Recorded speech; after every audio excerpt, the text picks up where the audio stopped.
Olá, alunos e alunas do terceiro ano A, B e C. Eu sou a professora Sandra Marília e estamos aqui para mais uma aula de biologia. Nesta aula, vamos falar sobre componentes celulares e as suas funções. É uma habilidade que foi trabalhada ano passado e a gente está retomando esse ano, ok? Mas antes de começar a nossa aula, eu tenho que passar alguns avisos para vocês. O primeiro aviso é que vocês precisam fazer anotação no caderno. Então, não se esqueça de separar matéria de biologia, né? Está posto com a caneta, lápis, borracha, né? Marcador, seja lá o que você usa. E não pode compartilhar o material, tá bom? A segunda coisa é que a gente agora, eu vou compartilhar para vocês, né? A lousa digital. Então, eu vou colocar para vocês o link, né, da lousa digital. Vocês vão clicar nesse link, tá bom? E aí, se você tiver no computador, vai abrir direto, não precisa baixar nenhum aplicativo. Mas se você tiver no celular, você vai ter que baixar um aplicativo. Quando você clicar no link, vai direto para a loja do Google. Aí é só você ir lá colocar um e-mail, pode ser qualquer e-mail que você quiser, né? E aí você vai baixar o conteúdo da lousa digital. E aí você pode estudar, fazer anotações no seu caderno, responder às atividades que eu passo para vocês nas aulas, tá bom? Então não se esqueça, se você fizer clicar no link, né? No computador, vai abrir direto. Se você clicar no celular, baixa o aplicativo e você vai ver também do mesmo jeito, tá bom? Não deixa de fazer isso, tá legal? Então, vamos para a nossa aula. E não se esqueçam que essa semana também tem aula no CMSP. E a gente se vê lá na segunda-feira, tá bom? Vamos lá?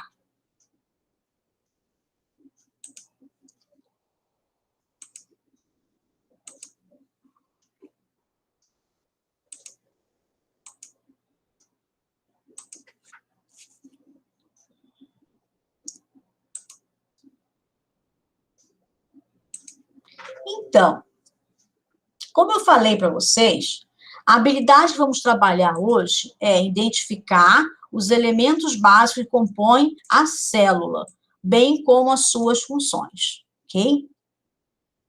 Antes de falarmos sobre os elementos que compõem uma célula, vamos relembrar o que é uma célula. Tá? Células são as menores estruturas, né, as menores unidades estruturais funcionais dos seres vivos, ou seja, células são as menores estruturas que formam os seres vivos, tá? O conjunto de célula forma os tecidos, conjunto de tecidos os órgãos, conjunto de órgãos sistemas e conjunto de sistemas os indivíduos, ok? Com exceção dos vírus. Então, os vírus, por não construírem, né, não constituir, não formar uma célula, eles não são considerados seres vivos. Os vírus chamam de partículas, tá? Partículas virais, né, ou virion. Bom, vírus, na verdade, o nome vírus para a virologia só se aplica quando essas estruturas estão dentro da célula. Fora da célula, elas são chamadas de partícula viral ou virion, tá? E essas partículas não são considerados seres vivos, são parasitas intracelulares obrigatórios. O que é isso? Só conseguem se reproduzir, tá? Reproduzir, guardem bem essa palavra, dentro de um ambiente celular, bom? A gente vai falar sobre vírus nas aulas posteriores, né? Esse ano a gente vai focar bastante nos vírus, porque com certeza aí, né, o Enem pode trazer algumas questões relativas a essas estruturas, tá bom? Vamos conhecer as principais tipos de células, tá? Nessa aula. Vamos falar um pouco das suas estruturas, né?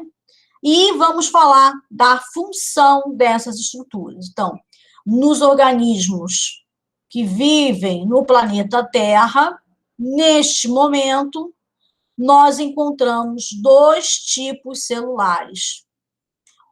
Tipos celulares procariontes e tipos celulares eucariontes, tá? As células procariontes são aquelas células que não têm uma membrana nuclear, tá? Não tem essa estrutura aqui.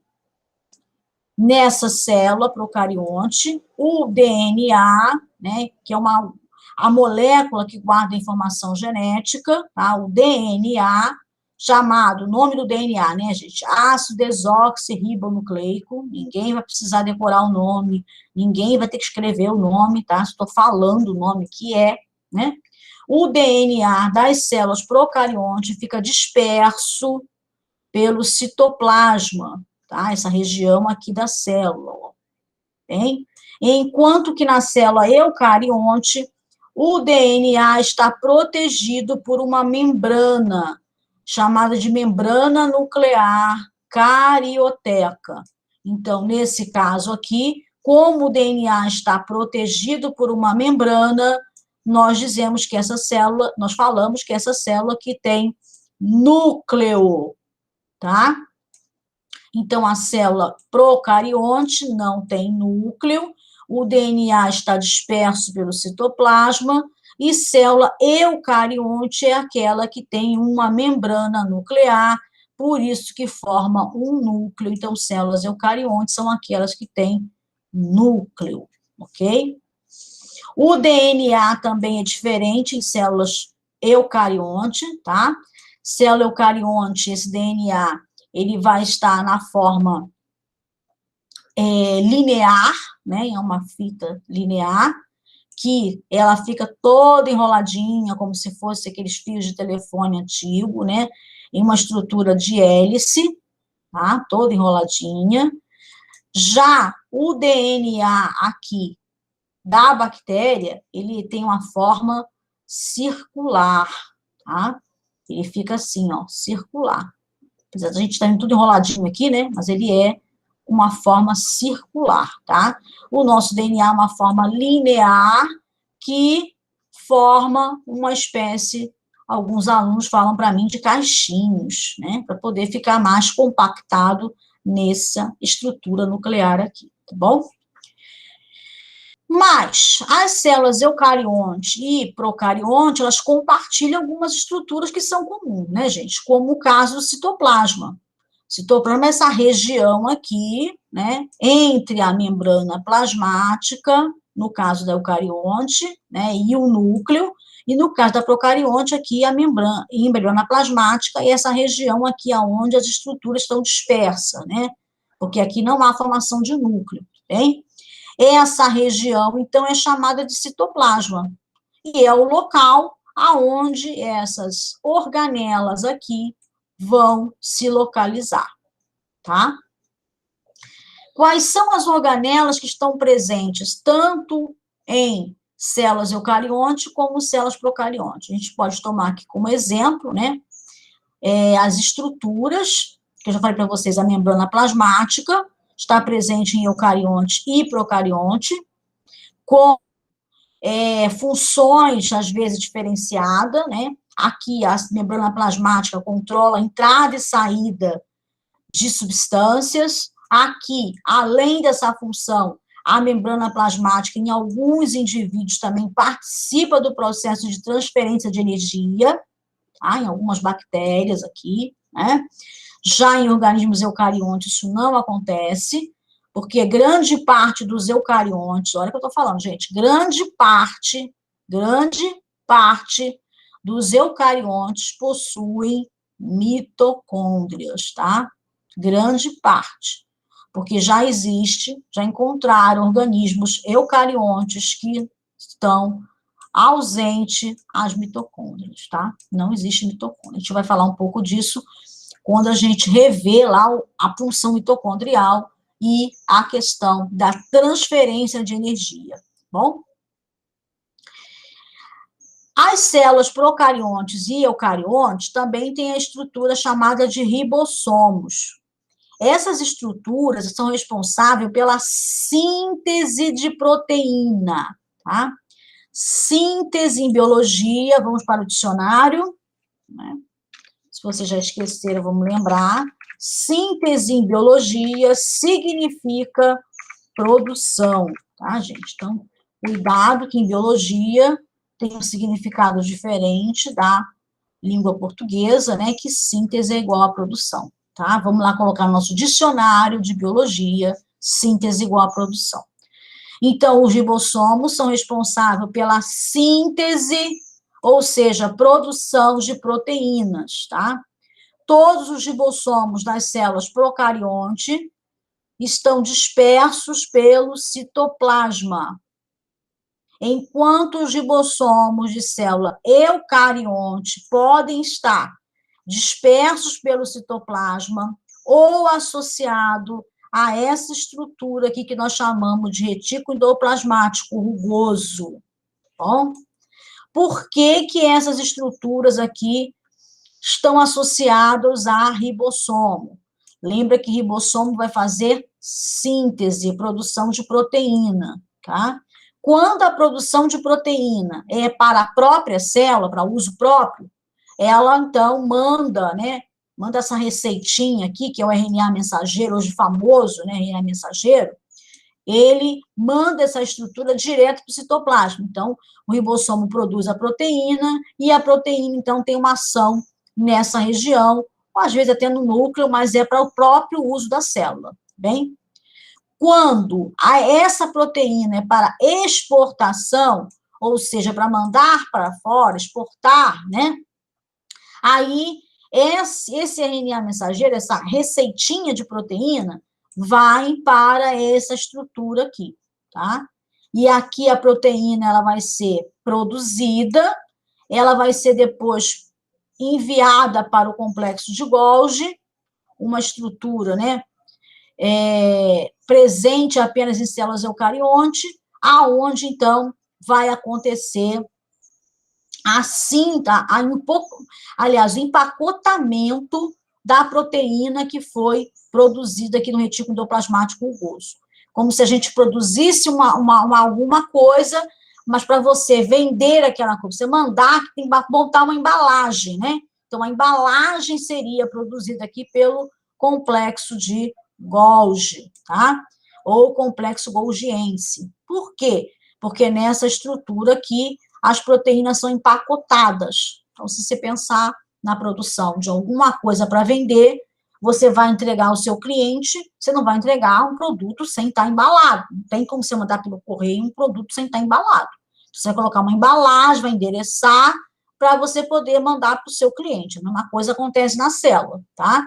Ela vai endereçar, vai embalar e vai colocar lá o endereço para que aquela proteína seja enviada para o local correto.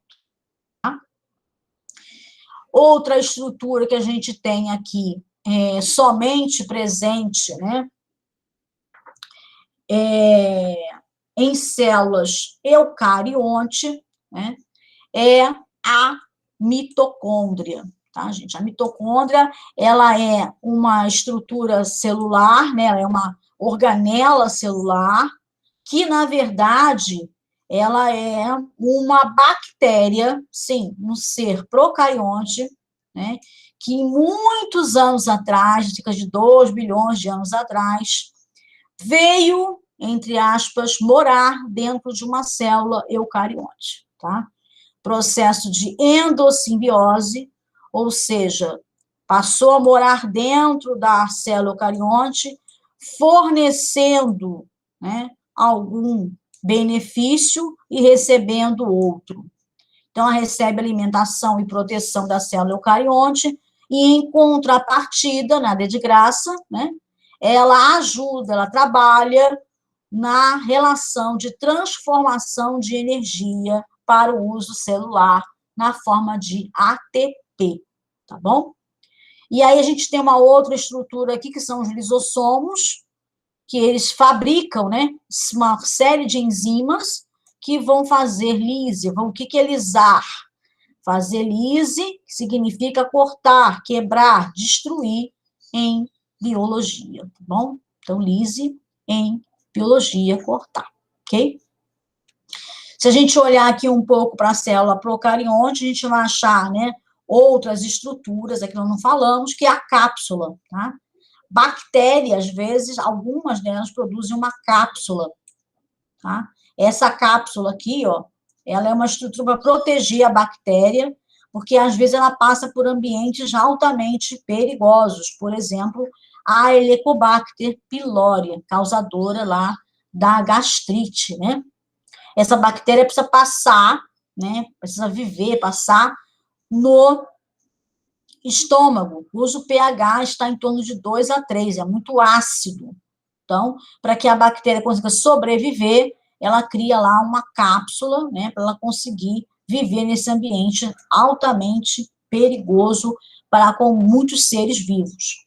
Algumas bactérias também têm essa cápsula para passar, né, a Helicobacter pylori, ela vive, né, ela parasita, né, o nosso estômago, mas algumas passam só pelo estômago para outros lugares, como a salmonela, e ela também desenvolve essas estruturas, tá bom? Outra questão aqui que te vale lembrar das células procariontes é a parede celular. Parede celular de célula procarionte, ela é dividida em dois grandes grupos, né? Aquelas que possuem peptídeo glicano, e aí são classificadas por gram positiva e gram negativa, e aquelas que não possuem peptídeo glicano, que são as bactérias ácido-álcool resistentes, tá bem? A gente não precisa aprender, decorar tudo isso nesse momento, a gente está revendo, né, o que a gente trabalhou o ano passado, e aos poucos, nas nossas aulas, no decorrer do ano, a gente vai lembrando dessas funções aqui, das células procariontes e das células eucariontes, tá bom? Então, para que a gente possa fixar esse conteúdo, as células procariontes destacam-se por não apresentarem material genético envolto em uma membrana nuclear. No momento que cria-se uma membrana nuclear, eu tenho, então, um núcleo. Então, eu tenho uma célula eucarionte. Então, as células procariontes, vamos sublinhar aqui, não apresentam núcleo definido, tá? Por não apresentarem, né? Por não apresentarem também uma membrana nuclear, tá bom? Essas células também não apresentam organelas celulares membranosas. Quem são essas organelas celulares membranosas? Falamos delas aqui, né? Falamos delas aqui, entre elas o retículo endoplasmático rugoso complexo de Golgi, tá? Essas células, né, não apresentam organelas celulares membranosas, tais como complexo de Golgi e retículo endoplasmático. Como exemplo de células procariontes, nós temos no planeta Terra atualmente as bactérias e as cianobactérias, ok? São os exemplares que vivem no planeta Terra e que possuem essa célula. Gente, vocês podem achar a palavra procarionte, tá? Ou procariota, tá? Então, vejam que na biologia, como é tradução do inglês, né, acontece essas coisas. A gente pode chamar de eucarionte, eucariota, procarionte ou procariota. Todos têm a mesma coisa. Vamos escrever aqui, então, no nosso dicionário, para a gente não esquecer que procarionte é igual a procariota, tá? Procarionte é igual a procariota. Tá? Isso acontece em biologia, como já falei para vocês, porque em biologia, né, a tradução do inglês é complicada. Cada autor acaba utilizando, né, a tradução que ele achou melhor. E células eucariontes destacam-se por possuírem material genético envolto em uma membrana nuclear. Se tem uma membrana nuclear, eu vou formar um núcleo verdadeiro, né? Então, as células procariontes são aquelas que têm material genético envolto em uma membrana nuclear, e assim eu vou formar um núcleo verdadeiro, tá bom? E nessas células, claro, eu tenho a presença de organelas com membranas, né? Nós temos o exemplo complexo de Golgi, complexo golgiense, retículo endoplasmático rugoso e liso também, tá? Nelas é observada a presença de organelas membranosas. Essas células podem ser encontradas em protozoários. Essa classificação de protozoário a gente vai ver nas aulas posteriores, né, gente? Que hoje a tendência é a classificação de protozoário terminar, tá? Esse filo aqui tem grande tendência a se separar em protozoários e algas, que são indivíduos com bastante características diferenciadas, tá? Então, aqui a gente pode já lembrar que vai se separar, e a gente vai ter aqui, vamos colocar um outro lembretezinho, fica mais fácil, né? Para a gente poder lembrar das algas também. Aqui, as algas, tá? Para a gente não esquecer que, vamos diminuir aqui o tamanho, para ficar bonitinho, né? Que os protozoários também estão junto com as algas, mas que isso tem a tendência de terminar, tá bom? Fungos, a gente vai estudar também nas aulas posteriores, os animais e as plantas, ok? Parte dessas células, então a gente já falou, né, algumas partes das células, já conversamos, né, sobre a função dessas células, a gente falou da membrana plasmática, falamos do citoplasma e falamos do núcleo, tá?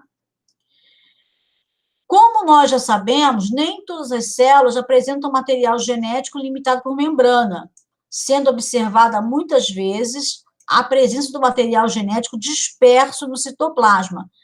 Quando o material genético está disperso no citoplasma, eu tenho uma célula procarionte, tá? Desse modo, o mais correto é dizer que todas as células apresentam, que você não pode falar que a célula tem membrana plasmática, citoplasma e núcleo. Não. Por quê? Porque células procariontes não têm núcleo porque não desenvolveram uma membrana nuclear, né? Então, todas as células apresentam membrana plasmática, ainda que possa ter funções diferenciadas, né? Essa aqui é a membrana plasmática, tá? O citoplasma, que é aquela região que a gente viu, né? Aqui, ó. Essa região que a gente viu aqui, tá? Então, tá em todas as células, né? Membrana plasmática, que é essa região aqui, ó, essa última linhazinha aqui, né?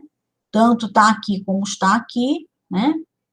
O citoplasma, que tá aqui e tá aqui, e a presença do material genético, que é o DNA, tá? Então, a gente pode dizer que todas as células têm essas estruturas. Membrana plasmática, né? Membrana plasmática, citoplasma e material genético, tá? Esse pode estar envolto por uma membrana, formando um núcleo, e aí eu tenho uma célula eucarionte ou não, e aí eu tenho uma célula procarionte, tá? Então, a membrana plasmática, essa estrutura que nós estamos observando aqui, ela vai delimitar a célula, né? Consiste em uma bicamada de fosfolipídio, tá? Na qual estão inseridas proteínas. A membrana é uma estrutura importante na célula, estando relacionada, entre outras funções, com a seleção do que entra e o que sai, como eu falei para vocês. Ela controla o que entra e o que sai, então ela forma uma barreira seletiva, tá? Algumas células possuem uma outra membrana externa que nós chamamos de parede celular. Por exemplo, aparecem bactérias e plantas, né? Em bactérias, a parede celular é formada por celulose, uma estrutura bastante rígida de vários polissacarídeos que conferem uma resistência extraordinária a essas células, porque a gente pode usar a madeira para fazer móveis, né? Mas a gente tem que lembrar que a parede celular, ela é bastante diferenciada para cada um dos organismos. Então, a gente estuda uma parede celular de forma mais generalizada, mas se você for pegar, né, a parede celular e você for estudar a parede celular focando nos organismos, você vai ver que é bem diferente uma parede celular de uma planta, de uma bactéria gram-positiva, de uma bactéria gram-negativa e de uma bactéria ácido-álcool resistente, tá? E aí também incluindo as arqueobactérias. Então, a biologia, ela tem bastante biodiversidade, né? Então, vamos falar um pouquinho aqui sobre essa estrutura, né, da membrana plasmática, tá bom? A membrana plasmática é uma bicamada de fosfolipídio, gente, bicamada de fosfolipídio, tá? Então, fosfolipídio é essa estrutura aqui, ó, formada por um ácido graxo com cadeias de carbono e hidrogênio, tá bem? Então, essa estrutura aqui é o fosfolipídio, tem uma bicamada de fosfolipídio. Um fosfolipídio aqui, tá? E um fosfolipídio para cá. Então, são uma bicamada, um aqui para cima e um aqui para baixo, tá? Ele tem uma característica que o interior dele é hidrofóbico. O que é um interior hidrofóbico, gente? É aquele interior que não se combina com a água, tá? Então, vamos escrever aqui que hidrofóbico, né? Hidrofóbico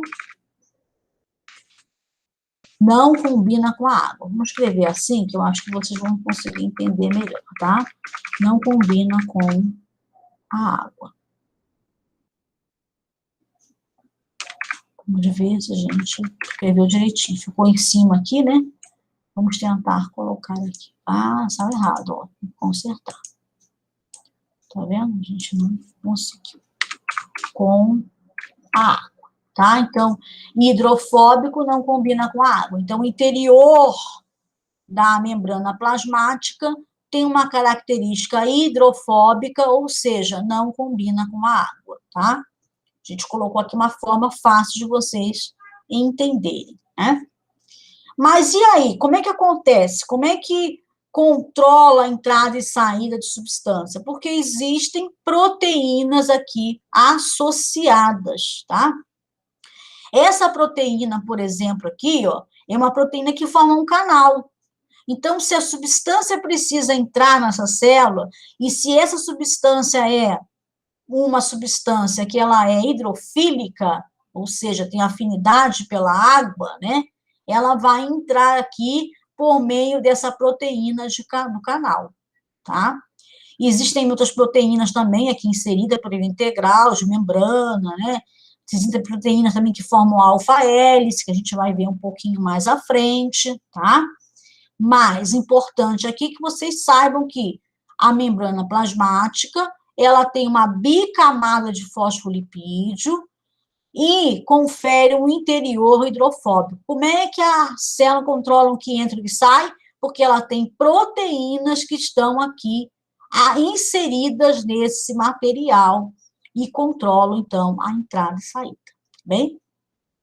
Outras estruturas que aparecem aqui, que merecem destaque, entre elas é o colesterol, que também é um tipo de lipídio, né? O colesterol, ele tem uma função importante no ambiente biológico. No caso aqui da membrana plasmática, ele vai conferir uma certa rigidez, tá? Porque, vejam, isso aqui é formado de ácido graxo, né? Gordura, lipídio, tá? Lipídio igual gordura. Então, isso aqui seria muito mole, né? Tudo desmanchando. Então, para manter essa estrutura teoricamente um pouquinho mais rígida, existem moléculas de colesterol aqui inseridas para manter essa estrutura aqui, ok?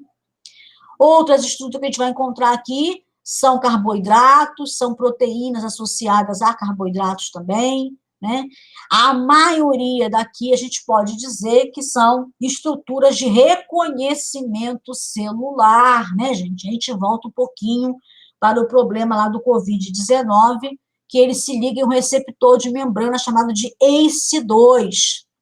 É um receptor que está em muitas células, por isso esse vírus consegue atacar células do sistema respiratório, digestório, né? Células de apoio ao sistema nervoso central, os astrócitos, uma infinidade de células, porque esse vírus se liga a receptores de membrana chamados de ACE2, tá? Então, esses receptores servem para reconhecimento celular e, às vezes, também para reconhecimento celular de estruturas que são danosas para o nosso organismo. Ok?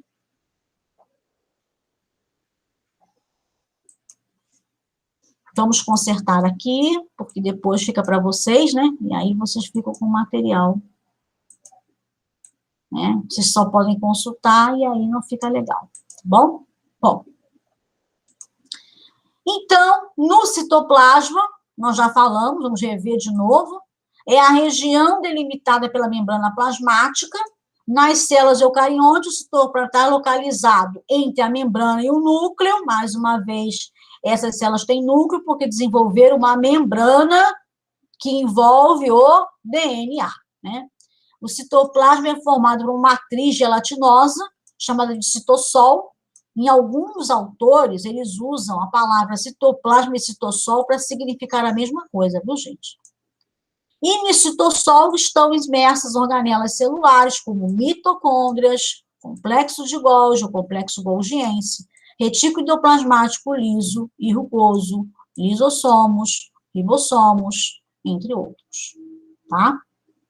Vale salientar ainda no citoplasma de todas as células são encontrados os ribossomos, né, que são organismos, são estruturas capazes de realizar síntese de proteína. Gente, síntese, fabricação de proteína, ok? Aqui, mais uma vez, né, mostrando lá a célula eucarionte com o seu núcleo aqui, na membrana nuclear, delimitando o DNA, associado ao retículo endoplasmático rugoso, retículo endoplasmático liso, complexo de Golgi, ribossomos e mitocôndrias, né? Tudo isso aqui delimitado pela membrana plasmática que nós acabamos de falar, ok? Então, vamos falar um pouco do material genético, né? Então, todas as células possuem material genético, que é chamado de DNA, ou ácido desoxirribonucleico. Essa molécula guarda a informação genética do organismo, né? Em células eucarionte, o envelope nuclear está presente e caracteriza-se por uma dupla membrana cheia de poros. Por que a membrana do núcleo tem tanto poro? Porque, gente, o DNA está aqui dentro, né? Então, vamos colocar o DNA ali dentro. Vamos escrever o DNA aqui dentro. Vamos lá. O DNA está, né? Vamos colocar uma corzinha para o DNA, vermelhinha, bonitinha. Ah, vermelhinha fica legal aqui não, vamos colocar verde, espera aí. Isso. Então, o DNA, ele está dentro do núcleo, né, gente? Tá? Então, o DNA guarda informação genética. Como é que a célula vai usar a informação genética? Tem que tirar a informação genética que está dentro do núcleo. Se não tiver um poro para sair informação genética, o negócio fica feio, né? Então, os poros, eles vão ajudar nesse processo, não só de saída de molécula de RNA, né? Pré-RNA mensageiro, mas também outras substâncias que também acabam entrando e saindo da célula, do núcleo, para controlar justamente esse processo genético, né? Então, quando vai ter uma proteína precisa ser fabricada, alguém tem que ir lá avisar o DNA, né? Alguém tem que ir lá e dizer assim, ó, vamos fazer aqui, eu quero a receita dessa proteína aqui, né? Então, a receita vem na forma de RNA mensageiro, tá bom? Mas alguém tem que ir lá para dizer o DNA, então existe um controle dessa expressão gênica, tá bom? Na célula procarionte, por sua vez, não tem núcleo definido, né? E verifica-se a presença normalmente de um cromossomo circular. Gente, Célula eucarionte tem muitos cromossomos. O que é cromossomo, professora? É a forma que esse material genético vai se organizar, tá? Nas células nossas, por exemplo, nós temos 46 cromossomos. Nas células de bactérias, geralmente tem um cromossomo só, disperso pelo citoplasma, tá? Nas nossas células, o DNA tem... O nosso material genético tem 46 cromossomos, né? Tem 23 pares de cromossomos. É a forma que nós temos de organizar esse DNA para organizar os genes, para transcrever as proteínas, né? Um assunto que a gente vai ver ao longo desse percurso nosso formativo aqui do terceiro ano de biologia, tá bom? Nucleóide é o nome da estrutura do DNA disperso pelo citoplasma quando se trata de um procarionte, porque ainda não tem um núcleo verdadeiro. E por que não tem um núcleo verdadeiro? Porque não tem a formação da membrana nuclear, tá bom? E aí a gente volta aqui, né, para um quadro onde resume o que nós falamos na aula de hoje. Então, a mitocôndria, responsável, né, sítio, local, tá, gente? Da respiração celular, ou seja, o local onde a energia é transferida, né, de moléculas orgânicas para a síntese de adenosina trifosfato, que é a energia da célula, vamos escrever aqui, tá? Vou botar aqui o ATP para a gente não esquecer. Muito importante, ATP uma caneta maiúscula, porque a gente costuma escrever ATP, porque é uma abreviação de adenosina trifosfato, ATP. Bom? O complexo de Golgi, como eu falei para vocês, ele vai fazer a secreção de substâncias, né? Empacotar a substância, também faz armazenamento, né? E distribui as substâncias que vêm do retículo endoplasmático rugoso, tá? E liso também. O retículo endoplasmático liso, que não tem ribossomo associado, ele vai fazer várias sínteses, tá bom? De lipídio, por exemplo. Lipídio é gordura. Também ajuda a tirar aquelas substâncias que estão atrapalhando a célula, né? Bem? E também está relacionado com diversos processos de metabolismo de carboidrato. Metabolizar aqui no sentido de usar, né? Como a célula utiliza, tá? Retículo endoplasmático granuloso ou rugoso, quando você tem ribossomos associados, e aí está relacionado à síntese de proteína de exportação, né, como eu já expliquei para vocês. Os lisossomos, a gente também já falou, que é a digestão intracelular, produz enzimas que fazem lisar é quebrar, cortar, destruir, né?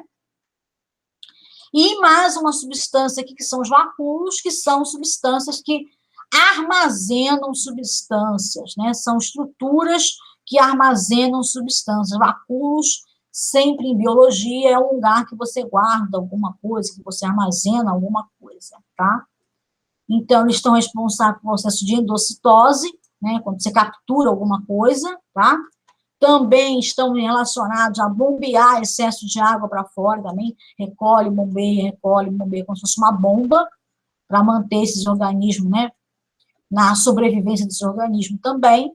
Nas plantas, eles são muito importantes para manter o pH, né, o pH é uma busca constante dos organismos para manter ele sem variação, porque senão as enzimas não funcionam, tá? E também, em alguns casos, de gestão de componentes celulares, aí, um caso bem particular, bom? E os cloroplastos estão presentes apenas em células capazes de fazer a fotossíntese, né, células vegetais, e é o local onde ocorre a fotossíntese, que é o processo de síntese, fabricação de compostos orgânicos, no caso, a glicose, utilizando a energia que vem do sol. Bom? Os peroxissomos, que são organismos que, aliás, são estruturas, né, que vão trabalhar para eliminar o peróxido de hidrogênio, tá, gente? O peróxido de hidrogênio, ele é produzido lá no ambiente mitocondrial, quando a mitocôndria está transferindo energia, né? Transferindo energia, o aceptor de elétrons é o oxigênio. Quando isso falha, ocorre a produção de substâncias tóxicas, e aí a célula, para se livrar dessas substâncias, ela produz o peróxido de hidrogênio, a água oxigenada, e aí essas estruturas aqui têm que se livrar da água oxigenada, porque elas são muito prejudicial para as células, tá bom? A gente vai falar um pouco mais sobre essa estrutura aqui quando a gente falar sobre mitocôndria, porque elas trabalham, né, juntos, distante, mas juntos, como nós aqui, em prol de um objetivo que é se livrar do peróxido de hidrogênio, legal? Da água oxigenada. E os ribossomos, que a gente já falou, né, que eles são responsáveis pela síntese de proteína. Mais uma vez, síntese significa fabricação, tá? Então, o que a gente viu de hoje, aqui um resumo da aula, né? Nós vimos que as células são unidades estruturais e funcionais dos seres vivos. Nós vimos que os vírus não são células, não são seres vivos, desculpem, porque eles não constituem célula, não apresentam células, né? São parasitas intracelulares obrigatórios, dependentes de células para fazer a reprodução, tá? Células podem ser classificadas de procariontes e eucariontes. Procarionte, aquelas que não têm núcleo definido, e eucarionte, aquelas que têm um núcleo definido, né? Aqui falando, então, explicando o que é uma célula procarionte e uma célula eucarionte, tá? As células apresentam membrana plasmática, citoplasma, né? E material genético, que pode estar no núcleo ou não estar no núcleo. A membrana plasmática é responsável por controlar o que entra e o que sai, formando uma barreira seletiva. Nesse citoplasma, nós encontramos várias estruturas, como mitocôndrias, cloroplasto, complexo de Golgi, complexo golgiense, retículo endoplasmático liso e rugoso, lisossomos e entre outros, que estão presentes apenas em células eucariontes. Deu para perceber que as células eucariontes são muito mais complexas, né?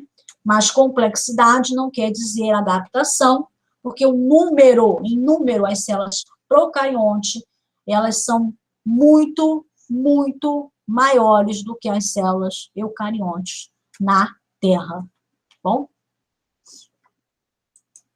Então, aqui eu deixei para vocês um mapa, né? Um mapa para que vocês, então, observem, né? Tudo que nós falamos na aula de hoje e mais algumas coisas aqui relacionadas à divisão celular, que são os centríolos, são componentes que participam da divisão celular, que a gente vai falar um pouquinho mais à frente também, e eu não quis agora falar com vocês, tá bom? Os plastídeos aqui, um exemplo dos cloroplastos, que a gente já falou, né, que é responsável pela fotossíntese, utilizando a energia proveniente do Sol, e as outras estruturas que a gente já falou, tá? Eu sugiro que vocês façam um mapa desse também no caderno de vocês, para que vocês tenham ideia melhor de como funcionam essas estruturas celulares, tá bom? E não se esqueçam que nós temos aula no Centro de Mídia, né? No dia 15, às 19h30, com o professor Edis Joel. Bom, nos encontramos lá. Gente, essa aula fica por aqui. Na próxima aula, a gente vai ver as atividades de biologia e vamos rever mais uma vez esses conceitos que nós discutimos aqui, tá bom? Então, até já. Vamos interromper aqui o compartilhamento e voltarmos para alguns avisos.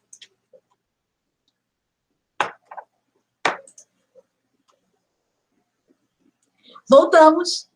Bom, então não se esqueçam de fazer anotação do seu caderno, tá bom?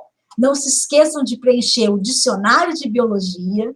Se vocês acharem necessário colocar outras palavras que a gente falou aqui, fiquem à vontade, tá bom?